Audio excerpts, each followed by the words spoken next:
Kenapa ibu kota negara tidak dipindahkan saja ke Papua? Kenapa ibu kota negara tidak dipindahkan ke Papua?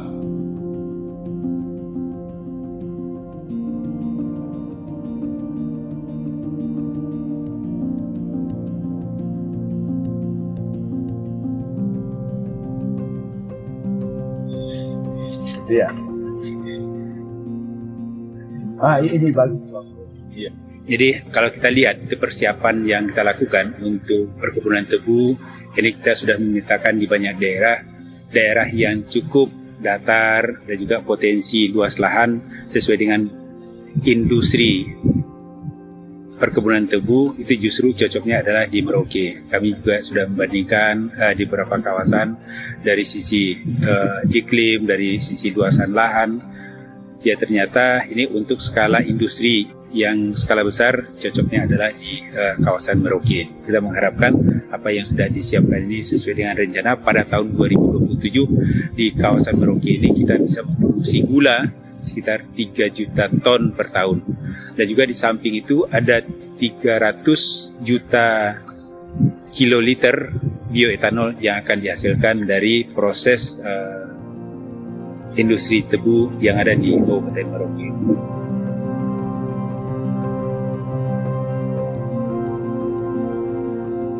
Wah, kita tahu dunia sekarang sedang krisis pangan karena perubahan iklim, panas yang panjang, kering yang panjang, gelombang panas, dan kemandirian pangan, ketahanan pangan, kedaulatan pangan itu harus menjadi konsentrasi. Dan pemerintah Pak Prabowo sudah menyampaikan bahwa beliau akan berkonsentrasi di pangan dan energi. Nah, di sini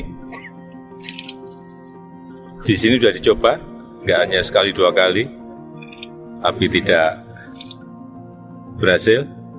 Tapi yang sekarang menurut saya, kalau tadi saya melihat mulai dari awal pembibitan dengan tissue culture, penanaman beberapa varietas, hasilnya juga kelihatan sudah dicek berapa ton per hektar, semuanya sudah secara saintifik sudah dijalani. Kalau melihat lapangannya, di sini kan lapangan datar, air juga melimpah. Saya kira memang kesempatan untuk menjadikan Indonesia lumbung pangannya di Merauke dan sekitarnya. Baik itu padi, baik itu jagung maupun tebu. Tebu dan jagung nanti bisa dipakai untuk gula pasir maupun bioetanol.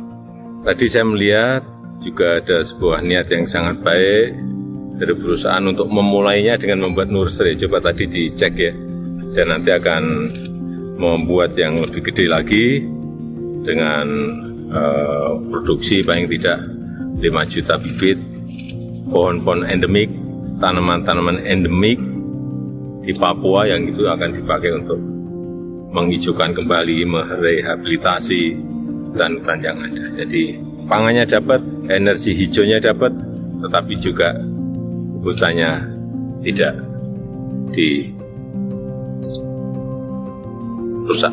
Saya rasa itu.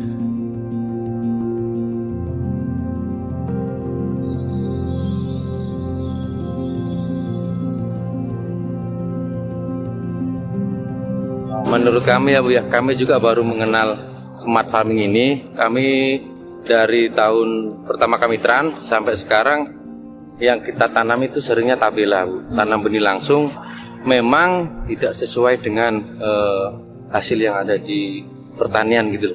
Memang jauh sekali untuk potensi hasil. Alhamdulillah setelah ada kegiatan ini ya kami belajar sehingga yang ini ceritanya untuk produksi kayaknya lebih bagus. Berapa sih kira-kira perbedaannya produksi sebelumnya? Nah, kalau kami dulu 1 hektar mentok itu biasa cuma dapat 80 sampai 90 ikat karung gitu. Kalau dengan begini alhamdulillah bisa naik sampai 120, 130 ikat sak gitu.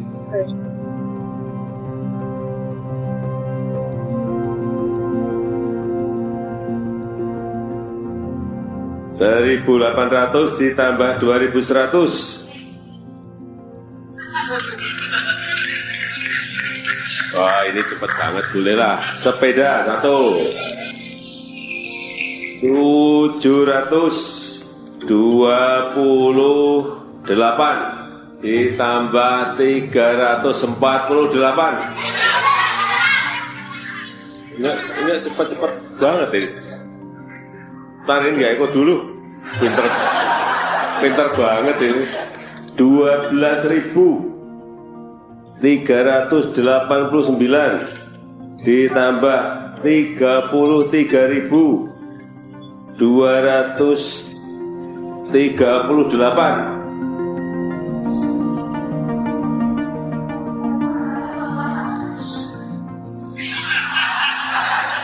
Kamu gak ikut, ikut lagi.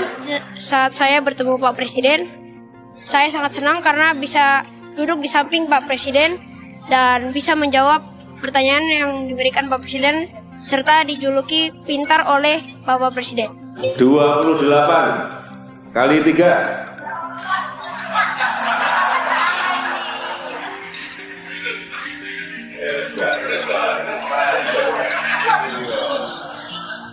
Dapat sepeda, siapa namanya? Andi. Andi. Bangun pagi-pagi, sarapan, terus saya jalan, datang ke sini tuh. Saya buru-buru, saya pikir terlambat. Ternyata masih bisa. Mas saya naik bis ke sini. Pas ketemu Pak Jokowi, saya senang sekali. Saya ketemu Pak Jokowi karena baru pertama kali saya ketemu Pak Jokowi. Sampai Pak Jokowi duduk di samping saya lagi. Lihat jelas langsung mukanya, tidak lihat di TV saja, langsung bisa lihat nyata. Ini kayak saya waktu kecil ini. Iya, sama. Apanya ini badannya juga seperti siapa namanya? Andi. Andi ya, kayak Andi nih dulu badan saya kecil, tinggi kayak gini. Persis saya jadi ingat waktu kecil. Apa Andi? Selamat pagi Pak Presiden. Ya, selamat pagi. Perkenalkan, nama saya Andi Luther Saroy. Asal Andi. sekolah saya YPTJ Sentani di Kabupaten Jayapura. Di Sentani, Jayapura ya. Saya mau bertanya, apa Presiden sewaktu masih kecil cita-citanya apa? Dulu cita-citanya pengen jadi pengusaha.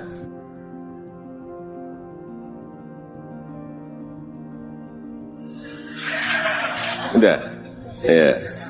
Nah ini yang kenapa anak-anak ini bisa cerdas, karena yang kami latih itu tidak hanya skill matematik Pak, tapi kita ada keterampilan 8C, yaitu kreativitas, critical thinking, kolaborasi, komunikasi, kemudian ada juga compassion dan karakter Pak. Terutama karakter anak-anak ini berubah Pak, tadinya takut matematik sekarang menjadi sangat berani dengan matematik. Kenapa ibu kota negara tidak dipindahkan saja ke Papua? Kenapa ibu kota negara tidak dipindahkan ke Papua? Ya, Indonesia ini sangat besar sekali.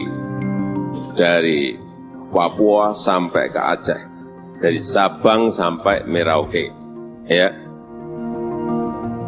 sangat luas sekali.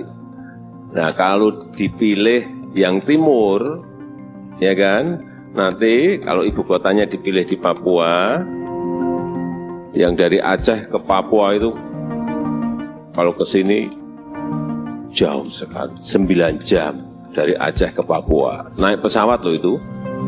Kalau naik kapal bisa berminggu-minggu. Ya. Jadi dipilih ibu kota itu di tengah-tengah. Sehingga dipilih Nusantara di Kalimantan. Di tengah-tengah, dari timur dekat, dari Papua dekat, dari Aceh juga dekat di tengah, dari utara juga dekat, dari selatan juga dekat. Itu. Jadi dipilih di tengah-tengah. Udah. Ya. Terima kasih.